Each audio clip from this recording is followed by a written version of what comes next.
Amen. Alors, rapidement, les gens de la technique, suivez-moi. On va modifier un tout petit peu. Matthieu 3, 4, 9. Alors, je vois la panique les saisir. C'est quelque part vers le fond.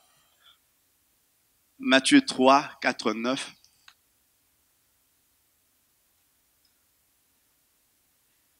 Jean, le Baptiste, avait un vêtement de poil de chameau et une ceinture de cuir autour des reins.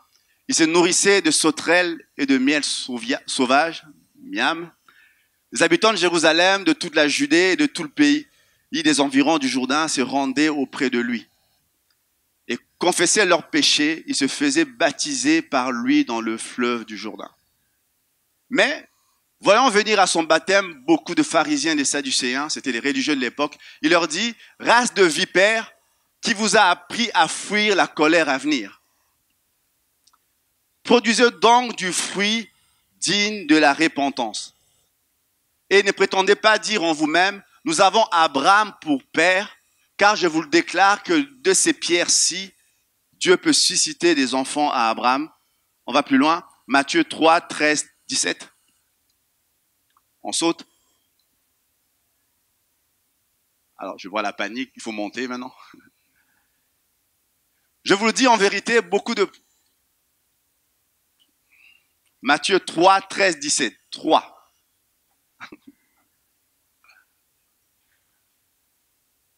Très bien. Alors Jésus vient de la Galilée au Jourdain vers Jean pour être baptisé. Mais Jean s'y opposait en disant, c'est moi qui ai besoin d'être baptisé par toi et tu viens à moi. Oui. Jésus lui répondit, laisse faire maintenant car il est convenable que nous accomplissions ainsi tout ce qui est juste. Et Jean ne lui résista plus. Oui. Dès que Jésus eut été baptisé, il sortit de l'eau et voici les cieux s'ouvrirent. Et il vit l'Esprit de Dieu descendre comme une colombe et venir sur lui. Oui. Et voici une voix fit entendre des cieux ces paroles. Celui-ci est mon Fils bien-aimé, en qui j'ai mis toute mon affection. Amen. Amen. Alors le titre de mon message ce matin, rapidement, que les cieux s'ouvrent. Alors, je ne sais même pas si c'était un titre ou une prière ou un désir. En tout cas, c'est quelque chose qui brûlait dans mon cœur, que les cieux s'ouvrent. Alors, l'histoire est particulière parce qu'on nous présente un gars qui sort de l'ordinaire. Soyez d'accord, même à l'époque, quelqu'un qui s'habillait en habit en peau de chameau, c'était inhabituel. Et quand on allait rencontrer un tel gars, et on le marque parce que ça sortait vraiment de l'ordinaire, il mangeait des sauterelles. Il y a des gens qui ont déjà mangé des sauterelles ici? Quelques-uns. Alors, il mangeait des sauterelles et du miel, il vivait dans un désert, et les gens qui viennent vers lui, alors, on peut comprendre qu'il y a des situations où on veut attirer du monde. Moi, je dirais, quand j'étais en train de lire ça, je me dis, quand le Seigneur laisse aller Jean-Baptiste vêtu comme ça, mangeant ce qu'il mange, prêchant ce qu'il prêche, je me dis, il veut vraiment pas attirer les gens juste par les artifices du langage ou par une aspect d'atmosphère favorable. Ils vont là et ils rencontrent un gars vêtu différemment dans un lieu hostile, c'était dans un désert, et le gars en train de les traiter des races de vipères. Chouette rognon. Ils vont là et Jean en train de prêcher. Et moi, quand j'étais en train de lire, je souvent lis la Bible, ça fait des années. Je ne me suis jamais vraiment arrêté sur cet homme, sur Jean-Baptiste, sur la vie de cet homme et le message qu'il a porté en ce temps-là. Il est venu dans un lieu hostile. Il est venu dans un désert. En général, nous on dirait, si on veut que les gens viennent quelque part, on fait en sorte que l'endroit soit accueillant. On fait en sorte d'être bien présenté. On fait en sorte de parler un langage qui ne soit pas très brutal. Lui, il est dans un endroit inhospitalier. Il est totalement politiquement incorrect. Les gens qui viennent vers lui, il ne prend pas les gants, il les traite de race de vipères. Et c'est ce genre de gars que le Seigneur avait choisi. Et moi, j'aime, c'est dans Jean, on va lire Jean 5, 35. C'est Jésus qui parle de lui, je crois que je l'ai mis. Alors, chaque fois que je parle, Il y a une panique qui se crée. Alors, Jean 5, 35 de mémoire. Très bien. C'est Jésus qui parle. Jésus dit, Jean était la lampe qui brûle et qui luit, et vous avez voulu vous jouir une heure à sa lumière. Jésus parle de Jean en disant, c'était une lampe qui brûle et qui brille, qui brûle et qui luit. Bien souvent, nous aimons la lumière, c'est clair. On aime réjaillir, et en tant que chrétien, on dit on doit être la lumière du monde. Mais combien savent que Jésus parle d'une lumière? Alors, il y a des LED qui ne brûlent plus. La lumière LED, ça éclaire tout ça. Mais à l'époque, toute lumière devait forcément brûler. Et Jésus parle de Jean en disant c'était une lumière, certes, mais il brûlait. Il disait des choses très incorrectes. Il disait des choses qui pouvaient rebrousser pas mal de gens. Mais les gens qui venaient écouter Jean, ils allaient pour autre chose que l'ambiance, que le lieu accueillant. Ils allaient parce qu'ils avaient compris le sens du message qu'il annonçait. Et moi, quand j'étais en train de lire, j'étais assez émerveillé. Je me dis, Seigneur, tu fais vraiment pas les choses comme tout le monde, parce que moi, j'aurais pas organisé les choses de cette façon-là. Mais Dieu ne voulait pas qu'il y ait juste des followers. C'est le moment de ça. Il y a des gens qui viennent parce qu'ils aiment bien. Si vous savez, si vous organisez un endroit, une réunion dans un endroit agréable, avec un bon groupe de musique, avec une bonne nourriture, pas de sauterelles, vous allez avoir pas mal de gens. Là, il organise une rencontre dans un désert. Les gens venaient là et puis ils allaient dans une rivière à côté pour se faire baptiser. Il organise ça dans un désert, chez un gars qui mange de sauterelles et qui est habillé avec un habit en peau de chameau. Et les gens viennent quand même écouter parce qu'ils avaient autre chose à regarder que simplement ce que l'apparence disait. Et quand ce que les gens voulaient faire, ils voulaient dire à ces gens-là, c'était pas juste, je ne cherchais pas une popularité. Je ne cherchais pas que vous soyez surpris, que vous aimiez ce que je suis. Je n'étais pas en train de présenter mon charisme. Je voulais que vous deveniez des réels disciples. Et il y a eu une espèce d'ambiance. Les gens venaient étrangement. Ils allaient quitter leur maison pour aller dans les déserts. Et là, ils étaient touchés. Et puis, par mouvement de foule, pas mal de religieux commençaient à suivre. Pas mal de religieux commençaient à venir. Et ces religieux, à un moment donné, on ne sait pas pourquoi, on voit juste Jean s'énerver. Jean commençait à les traiter de race de vipères qui vous a appris à fuir la colère. Il disait, produisez donc du fruit. Vous me suivez? Moi, j'étais sidéré par ça. Parce que cet homme disait quelque chose qui est encore bien réel actuellement. Et moi, quand je parlais à ces groupes qui allaient se présenter, je leur disais toujours une chose, qu'un baptême sans réellement repentance, c'est juste prendre un bain en public. C'est désagréable, tout le monde te regarde. Mais un baptême sans repentance ne sert strictement à rien. Et l'apôtre, et Jean, quand il est en train de parler à ces gens-là, il est en train de leur parler de repentance, il leur dit simplement que ce que le Seigneur veut, c'est des disciples. Pas des sympathisants. Pas des followers. Qui est sur Twitter actuellement? Plus ou moins.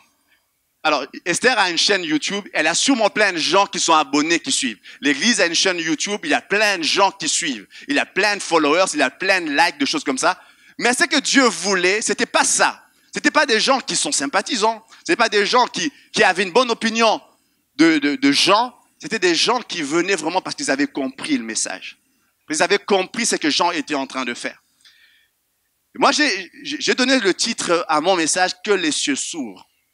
De mémoire, on voit quelquefois dans la Bible des situations où le ciel s'ouvre. Où il y a comme quelque chose qui se passe dans le ciel est en train de s'ouvrir. Et une de ces situations, c'est ce qu'on vient de lire là. Mais une autre situation, et moi j'aime ce que Jean est en train de leur dire. Il leur dit, mais produisez donc du fruit qui est digne de la repentance et ne dites pas en vous-même que nous avons Abraham comme père. Je vais vous expliquer le contexte. J'en ai parlé un peu tout à l'heure en présentant la petite Chélomi.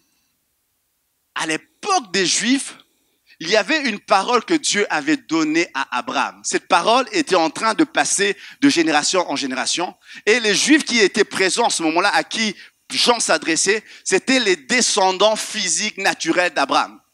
Mais Jean était en train de leur dire, Abraham avait... Il ne dit pas totalement, mais c'est que moi je comprends dans son texte. Il dit, Abraham avait d'autres enfants. Abraham avait 2 enfants, vous le savez. L'un d'eux seulement était celui qui a reçu la promesse. Isaac. Isaac lui-même avait 2 enfants. Et l'un d'eux était Jacob, on en a parlé tout à l'heure, et c'est lui qui a reçu la promesse. Le fait d'être enfant d'Abraham ne signifiait pas forcément une automaticité dans ce qu'il était en train de dire. Il disait simplement ceci. À ce moment-là, il y avait, et je vais mettre une petite emphase sur l'histoire de Jacob et d'Ésaü. Je vais parler vite parce qu'on n'a plus beaucoup de temps. L'histoire de Jacob et d'Ésaü. À ce moment-là, dans la culture juive, quand un enfant naissait, le fils aîné avait tout. Le cadet, d'ailleurs le terme cadet, c'était un terme grec hébreu qui voulait dire katev, ça voulait dire le petit, l'insignifiant. Lui, il avait rien. C'est-à-dire, il y a actuellement, on voit l'héritage de Johnny, les gens se battent, tout ça, on dit c'est illégal, tout ça. À l'époque, c'était totalement permis. Le fils aîné, alors là, lui, il est inversé, mais le fils aîné, il avait tout. Celui qui venait en second, il n'avait rien. Et le pire, c'est que les 2 étaient jumeaux. L'un est sorti quelques minutes avant l'autre, mais il est sorti le premier. Et toute la vie de Jacob était, Ésaü c'était l'élu, Ésaü c'était celui qui était choisi, Ésaü c'était celui qui allait hériter des promesses, et Jacob, lui, était rien. Et on voit toute sa vie Jacob en train de courir face à ça. Genre, à un moment, Ésaü revient, il est fatigué, il vient de la chasse, il est fatigué. Jacob vient avec un plat de lentilles, et Ésaü est fatigué. Jacob lui dit, je te donne mon plat si tu me vends ton droit d'aînesse. Ésaü dit, il a faim. Il dit, à quoi ça me sert d'être l'aîné si je meurs de faim? Il vend son droit d'aînesse. Alors, le comble, c'est quand on lit l'histoire de la Bible, on voit que ce qu'Ésaü fait à ce moment-là, Dieu le considère. Alors moi, des fois, quand je lis, je me dis, Seigneur, t'as pas d'humour. Il disait ça pour rire. Mais c'était réellement vrai. Dieu considère ce qu'Ésaü vient de faire. Et plus tard, on voit, alors quand vous lisez cette histoire dans Genèse 27, c'est une histoire qui n'est pas, alors moi je ne sais pas vous, moi je la trouve pas très belle, cette histoire-là. Je trouve une maman en train une maman en train de tromper son mari, déjà en train de manigancer avec un de ses fils contre son mari et contre un autre de ses fils. Totalement dysfonctionnel. On trouve un père qui est aveugle, malvoyant, qui est trompé, qui croit que c'est Ésaü alors qu'il est en train de bénir Jacob. C'est totalement, quand on le lit, on est un tout petit peu triste pour l'autre. On dit, mais il semblait plaisanter. Mais à un moment donné, la chose se fait quand même. Jacob sort de là avec une parole de Dieu.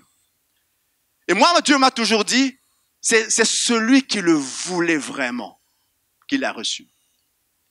C'est pas celui qui... Alors, moi, j'aime, parce que quand Jacob courait derrière ça, et puis je l'ai dit tout à l'heure, Jacob a laissé tous les biens à Ésaü. Finalement, quand Ésaü a appris que le père a béni Jacob, il était furieux, il voulait tuer son propre frère. Il a laissé tous les biens, il s'est enfui juste avec une promesse. Et alors qu'il s'enfuyait, il s'est endormi dans un lieu qu'on appelle Bethel. Et là, dans ce lieu-là, le ciel s'est ouvert, il a eu à nouveau le ciel ouvert.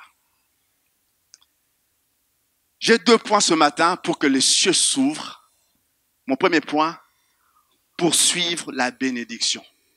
Poursuite, une poursuite. Une poursuite, poursuivre la bénédiction.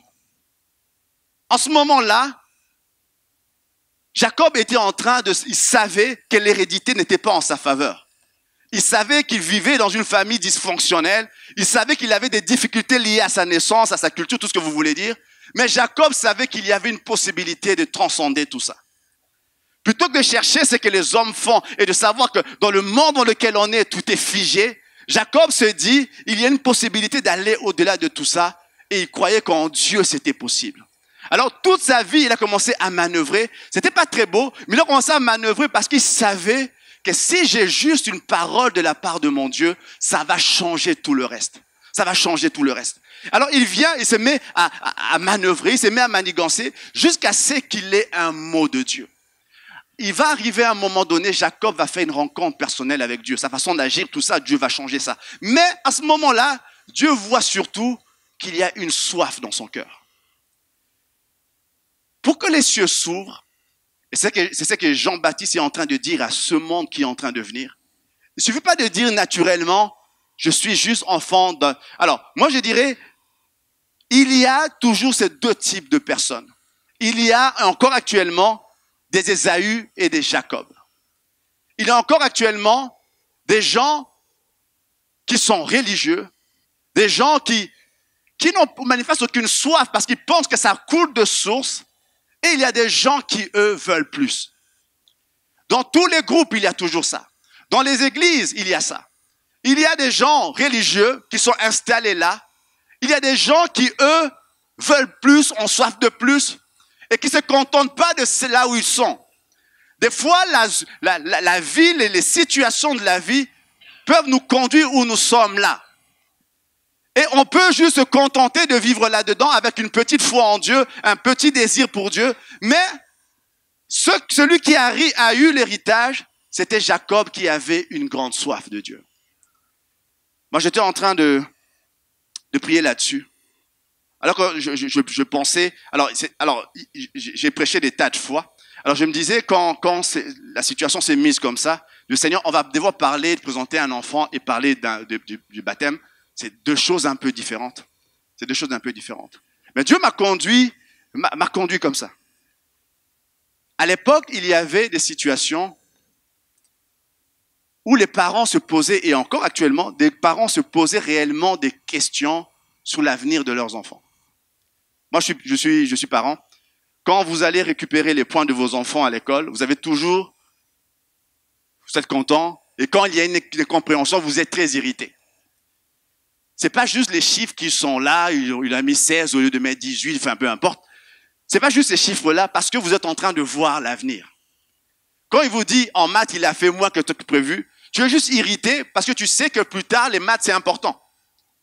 Parce que ce qui t'inquiète le plus, c'est pas juste le présent. Il y a des pères comme ça, il y a des parents. Ou bien je suis très bizarre, il y a des parents. Bon. Il y a des situations comme ça où on a une inquiétude par rapport au futur.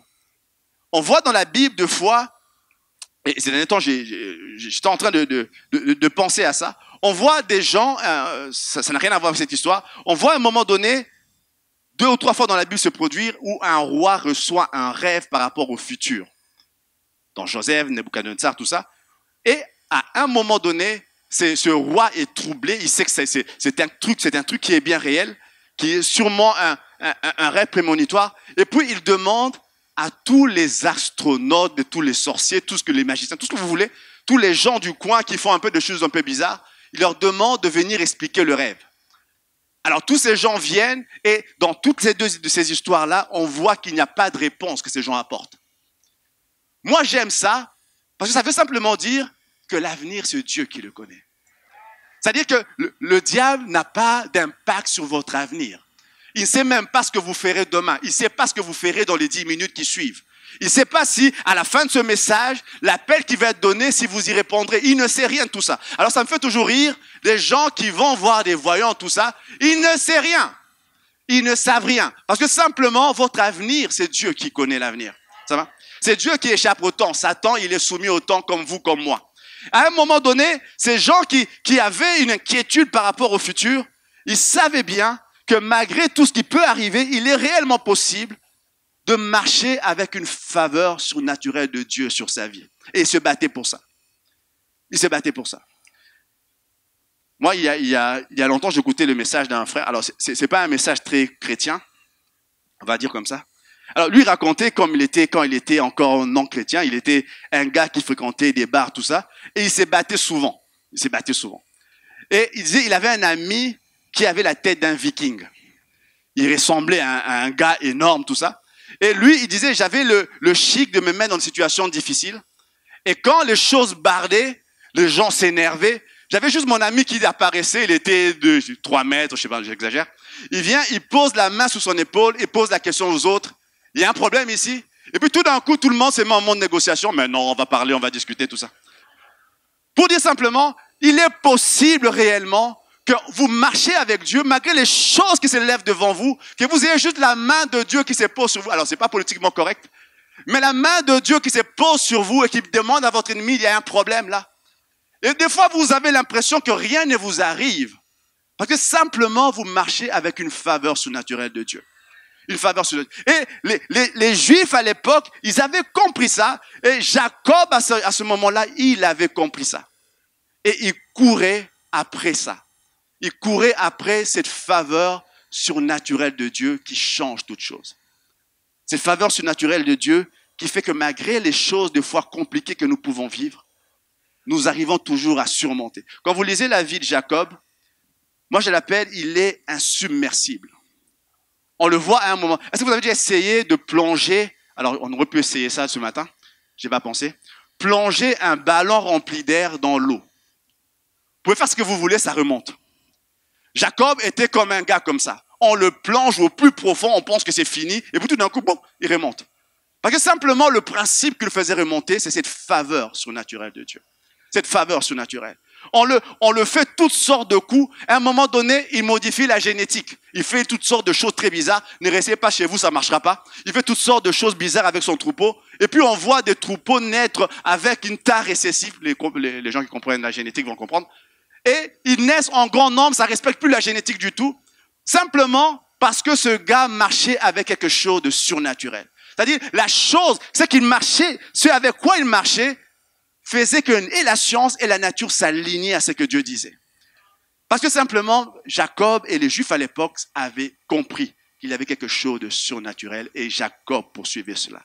Jacob poursuivait cela. Pour que les cieux s'ouvrent, mon premier point, il faut rechercher et poursuivre les plans, les désirs de Dieu pour vous. Pour que le ciel s'ouvre, il faut rechercher. Moi, je crois réellement que tout homme, toute femme sur cette terre est voulu de Dieu, est désiré de Dieu, et Dieu a un plan et un avenir pour lui. La situation, le problème, c'est qu'on peut croire que la situation qui nous a vu naître ou la situation présente que nous vivons est tout ce que Dieu avait pour nous. Et Jacob s'est refusé résolument à croire que ce qu'il vivait là était tout ce que Dieu avait pour lui. Même si on disait qu'il était le second, il n'avait pas droit au reste, lui, il avait une soif et il disait, c'est possible avec Dieu de vivre autre chose. Et quand Dieu a vu ça dans son cœur, il a dit, c'est lui qui va recevoir la bénédiction. Amen. Je prie ce matin qu'il y ait des gens, des hommes et des femmes qui veulent plus. Amen.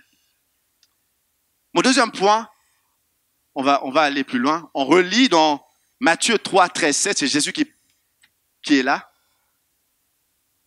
Matthieu 3, 13, 7. Alors Jésus vient de la Galilée au Jourdain vers Jean pour être baptisé par lui. Mais Jean s'y opposait en disant, c'est moi qui ai besoin d'être baptisé par toi et tu viens à moi. Jésus lui répondit, laisse faire maintenant, car il est convenable que nous accomplissions ainsi tout ce qui est juste. Et Jean ne lui résista plus. Vas-y, plus loin. Dès que Jésus eut été baptisé, il sortit de l'eau et voici, les cieux s'ouvrirent. Et il vit l'Esprit de Dieu descendre comme une colombe et venir sur lui. Et voici une voix fit entendre des cieux ces paroles, celui-ci est mon fils bien-aimé en qui j'ai mis toute mon affection. Toute mon affection. Jésus vient, mon deuxième point pour que les cieux s'ouvrent, un engagement. On peut parler d'obéissance, je parle d'engagement. L'histoire est assez particulière. Alors, j'aimerais faire une petite parenthèse. Le baptême de Jean était un baptême de repentance. C'est-à-dire, les gens qui venaient se faire baptiser, c'était des gens qui avaient des choses à se reprocher, et nous tous, on a eu à faire ça. Le baptême chrétien, c'est un peu différent. Et ce que Jésus est en train de faire là, c'est le signe du baptême chrétien. Parce que pour qu'on vienne, le baptême de Jean, les gens reconfessaient leurs péchés et c'était un signe de la repentance. Mais le baptême chrétien, la repentance est censée avoir déjà eu lieu. On ne vient pas au baptême pour être sauvé. Les gens qui viennent au baptême, c'est une expression extérieure de ce qu'ils ont déjà vécu à l'intérieur. Ça veut dire que la confession, le pardon de péché, ils l'ont déjà obtenu. Normalement, c'est comme ça. Alors, moi, quand je discute avec les gens qui vont se faire le baptiser, la question que je pose souvent, c'est comment tu as rencontré Christ? Parce que souvent, il peut y avoir des histoires un peu farfelues et les gens peuvent venir parce que simplement, c'est un peu un acte extérieur, un acte un peu, je dirais, culturel, entre guillemets. Ça peut devenir comme une religion si les gens n'en ont pas compris toute la puissance et tout le sens. Le baptême n'a de sens, comme je l'ai dit, que si ça suit une véritable conversion. Et Jésus vient, lui là, c'est l'exemple du baptême chrétien. Il n'a pas de péché à se faire pardonner. Il n'a pas besoin de passer par là. Et Jean qui voit ça, Jean est en train de lui dire ça, c'est moi qui aurais dû être baptisé par toi, pas l'inverse. Jésus lui répond, laisse faire maintenant, car il est convenable de faire ce qui est juste. Laisse faire maintenant, car il est convenable que nous accomplissions ainsi tout ce qui est juste. Et Jean ne lui résista plus, et puis ensuite le ciel s'est ouvert. J'étais en train de prier là-dessus. J'étais en train de prier. Écoutez ceci. Jésus vient, et avant ce moment-là, il ne se passe rien de particulier dans la vie de Jésus. C'est un enfant, un homme normal qui est en train de grandir. Les gens disaient qu'il grandissait avec plein de sagesse, tout ça, mais aucun événement surnaturel ne prend place jusqu'à ce qu'il décide de passer par les eaux du Jourdain, jusqu'à ce qu'il décide de venir se faire baptiser. À ce moment-là, le Saint-Esprit descend, comme on vient de le dire. À ce moment-là, il se met à faire des choses extraordinaires. Le ministère public de Jésus commence. Mais ce qui a déclenché tout, c'est le fait qu'il était non seulement engagé, il vient se soumettre à quelqu'un qui était déjà en service. Je ne sais pas si vous comprenez. Alors, moi, il y a longtemps, ça m'avait énervé cette partie. C'est lui qui, suivez-moi bien. C'est lui qui a introduit Jésus, et Jésus insiste que ça soit ainsi. C'est Jean le Baptiste, qui lui-même était un fils d'un sacrificateur, qui est en train d'exercer son ministère. Jésus vient, il dit, on ne vient pas de nulle part, il commence son ministère en venant se soumettre au ministère de celui qui était déjà là. Vous me suivez? Alors, on va fermer les portes, peut-être les gens vont sortir fâchés. Mais Jésus vient en disant, avant d'aller plus loin, il commence par se soumettre sous le ministère de celui qui était présent. Et son ministère commence par un acte de soumission en premier. Ce que Jésus vit après lui commence parce qu'il a commencer par se soumettre. Alors moi, pendant longtemps, j'ai pas compris le sens de ça. C'est vrai que c'est le baptême, c'est l'expression future de sa mort et de sa résurrection. Mais lorsqu'il vient là, il y a un acte surnaturel qui est en train de s'accomplir. Il y a quelque chose que nous, chrétiens modernes, on doit comprendre. C'est qu'il commence pas de nulle part, il commence par un ministère qui était déjà là. Aussi imparfait qu'il pouvait être, aussi mangeur de sauterelles qu'il peut être. Il commence par ce gars qui est là. Et cet acte de soumission était le point de départ de tout. Et quand vous lisez attentivement le texte, on voit le Fils est là, on voit le Saint-Esprit descendre, on voit le Père en train de déclarer du haut des cieux. Ça veut dire que toute la Trinité est en train de dire OK à ce que tu es en train de faire là. Tout le ciel est en train de dire OK à ce que Jésus est en train de faire. Qu'est-ce qu'il est en train de faire? Il est en train de montrer non seulement aux générations futures, il y a un acte puissant du baptême, c'est clair, mais ce matin, j'aimerais insister sur ce fait. Il est en train de montrer aux générations futures la puissance de la soumission, la puissance de l'engagement, la puissance en sachant que je suis bien plus grand que celui-ci, mais je décide d'être humble et de passer là quand même. Quand vous lisez la Bible attentivement en gardant cette pensée en tête, vous voyez cela se produire bien de fois. Vous voyez des gens se produire, alors pour les lecteurs de la Bible, vous pouvez aller lire, vous voyez des fois David, le gars qui avait reçu l'onction, il était chez lui petit à la maison, un vieillard entre, il dit à tous ses frères, vous n'êtes pas élus, il part à un petit gars qui vient, il lui dit, il lui verse de l'huile sur sa tête en disant, Israël, voici ton roi, il a reçu l'onction, et pendant des années, il est en train de servir alors qu'il sait qu'il a reçu l'onction, il est sous l'autorité de Saül, un roi fou. Alors des fois, on a des leaders qui nous énervent. Là, c'est un leader qui est possédé, la Bible le dit. Des fois, vous avez un patron qui vous énerve, il y a des gens comme ça. Vous disiez qu'il est fou, ce gars. Là, la Bible confirme vraiment, non seulement qu'il est fou, mais il y a un esprit méchant qui le tourmente. Il fait des choses dingues. Des fois, David est en train de le servir, et puis ça le prend comme ça, il prend une lance, il lui lance dessus. Et il doit esquiver, il doit jouer en regardant les notes, il esquive, tout ça. Mais David, dans son service, est soumis quand même à cet homme-là. Jusqu'à ce que Dieu décide qu'il en soit autrement. Et ensuite, le ministère de David commence. Jusqu'à ce qu'il en soit autrement. J'étais en train de lire, et ces derniers temps, je voulais l'emmener autrement, mais Dieu m'a emmené à ça, vraiment de cette façon-là, que ce qui ouvre le ciel, c'est non seulement une soif dans le cœur, un désir de plus de Dieu, mais et il y a d'autres choses certainement dont je ne parlerai pas aujourd'hui, mais aussi ce désir de dire, Seigneur, je veux me soumettre à ce que tu es, je veux me soumettre aux personnes que tu as mises devant moi, je veux me soumettre à ce que tu veux de moi. Ce que Jésus fait là, c'est un acte, et j'ai aimé, je crois que c'est Célestine qui l'a dit, c'est un acte d'obéissance. Jean-Baptiste a commencé son ministère en baptisant des gens dans l'eau.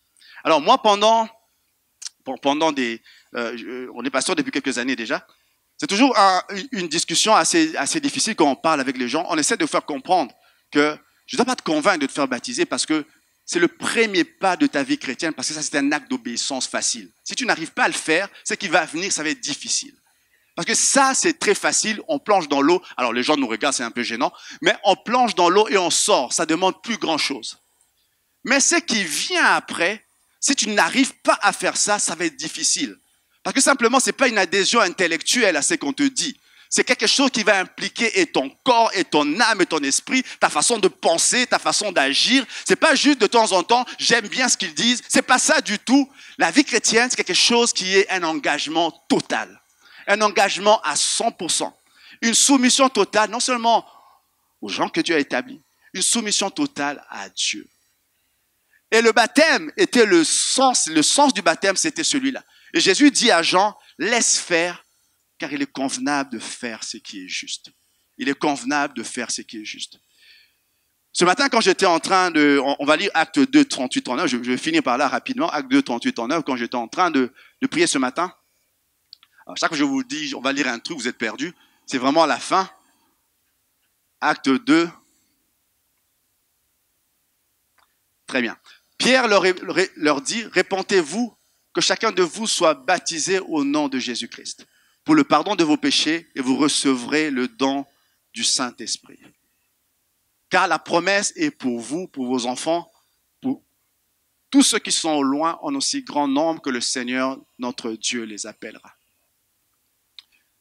Le jour de la Pentecôte, Pierre est en train, c'est la naissance de l'Église. Pierre est en train de prêcher. Les gens sont touchés. Il s'est dit, qu'est-ce qu'on doit faire, mon gars, pour être sauvé? Il leur parle de la repentance et leur dit après, répentez-vous et que chacun de vous se fasse baptiser. Un ordre simple, parce que Pierre sait que si cet ordre n'est pas respecté, ce qui va venir va être compliqué. Ce qui va venir va être compliqué. Parce que l'engagement que Dieu demande aux chrétiens, c'est un engagement à 100%. C'est un engagement. Et quand on va dans l'eau, c'est pourquoi le terme baptême, c'est le terme baptizo en grec qui veut dire immerger, c'est pas asperger. Asperger, c'est un terme grec qu'on appelle rantizo qui n'est jamais utilisé dans la Bible. Le terme baptisé, c'est une aspersion totale. Parce que ce que Dieu demande de toi, c'est pas juste quelques gouttes dans la tête, c'est la totalité, parce que c'est vraiment ce que Dieu veut de toi. La totalité de ce que tu es. La totalité de ton cœur, la totalité de ton âme, la totalité de ton esprit. La totalité. J'ai aimé ce que Célestine... Alors, j'aurais pu juste conclure avec les paroles de Célestine tout à l'heure. Parce que simplement, au-delà du fait qu'elle a vécu dans un environnement chrétien, il a fallu une rencontre personnelle avec Dieu. Il a fallu un engagement personnel, elle, à 15... J'ai dû ton âge, excuse-moi. À X années. Un engagement personnel avec Dieu. Il a fallu, même malgré son jeune âge, qu'elle décide à un moment donné de s'engager personnellement avec Dieu. Ce matin, je prie pour que le ciel s'ouvre pour quelqu'un. Je prie pour que le ciel s'ouvre pour, comme ça c'est fait pour des gens dans le passé. Et vous savez, tout à l'heure je parlais de la bénédiction, des bonnes paroles que quelqu'un peut dire. Le jour du baptême, ce qui s'est passé pour Jésus, ce n'est plus un homme qui a dit, c'est le ciel lui-même, c'est Dieu lui-même qui a dit, celui-ci est mon fils, celui-ci. Et je le dirai pour chacun d'entre vous, celui-ci est mon fils, celui-ci est ma fille bien-aimée en qui j'ai mis toute mon affection. Quand vous vous faites baptiser, quand vous décidez d'obéir au Seigneur, ce n'est pas juste une histoire d'homme. C'est quelque chose qui implique le Père, le Fils et le Saint-Esprit. Et tous les trois sont d'accord pour dire, celui-ci est mon fils, celui-ci est ma fille bien-aimée.